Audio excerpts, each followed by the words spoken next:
Hello, my guppies. Today I'm talking to you from beneath the abyss.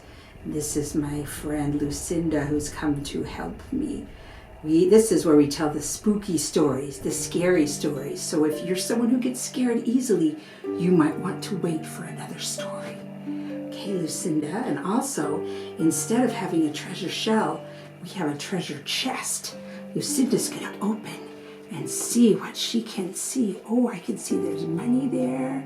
There's other things, and look what she found. Oh, this is a set of merman teeth. Ooh, thank you, Lucinda. These are frightening. This reminds me of a true story that happened in Bermuda, and I'll give you the source after the story.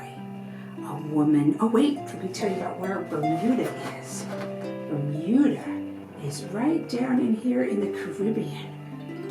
Right, Lucinda, can you see? You can't really see. Look off the coast of Florida, down in all those beautiful places. There's a scary place there called the Bermuda Triangle, and maybe this has to do with that. Anyway, this woman and her mom went to stay in a little cabana. Do you want to listen? Lucinda's going to sit here and listen. She and her mother went on a vacation to a cabana, which is like a little hut, a little house, like a tiny house. And this one was built kind of off a cliff with pylons going down into the water. And the floor of the cabana had a plexiglass section with a little door in it. So if you really wanted to, you could jump down into the water. Well, this woman was sleeping and she heard some singing, and it was kind of funny singing, like a song she'd never heard before. And she opened her eyes a little bit, and sitting right down at the foot of her bed, she could see a torso. She could just see the back of a body, and it was white, but not like a human white. It was white, like the underbelly of a ray, or perhaps like Lucinda's beautiful tentacles here. That shade of white. This creature was male, and he had his hair. It was long. It was kind of a chestnut brown, much like Lucinda here, although you're more beautifully red, aren't you? And it was held back with a funny clip.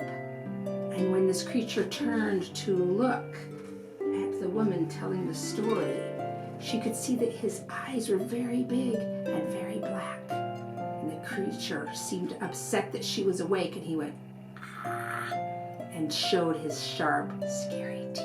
Well, she closed her eyes and she went right back to sleep because that was really scary. And in the morning, she woke up. Her mother was in the other bed. She told her mother about this story, and her mother went, oh, that's weird. Oh, and then she started getting more and more agitated, and she said, you know, I was kept awake last night by something grabbing my foot and shaking it. But as soon as I changed the covers, it stopped. They both got really scared at that point, and they climbed out of bed, and they noticed that the floor was wet all around the cabana, even in places where it wasn't just that plexiglass section, over by the wood and in other places. And they figured that maybe they had a visit from an undersea dweller. True story, and I will tell you where it comes from. I found it in this book called Among the Mermaids by Varla Ventura, Facts, Myths, and Enchantments from the Sirens of the Sea. Very fun and very scary. There's a lot of legends of merfolk all from around the world, and many stories are from people who had actual eyewitness, who actually witnessed the mermaids. And that's this, here in the abyss is where we'll tell these stories. But still, I want to see who came today. Let's look and see. Oh, I can see Thomas, and I can see Emma, and I can see Natalie, and I can see Charlotte, and of course Aliana. I see Esther, and I see Bee.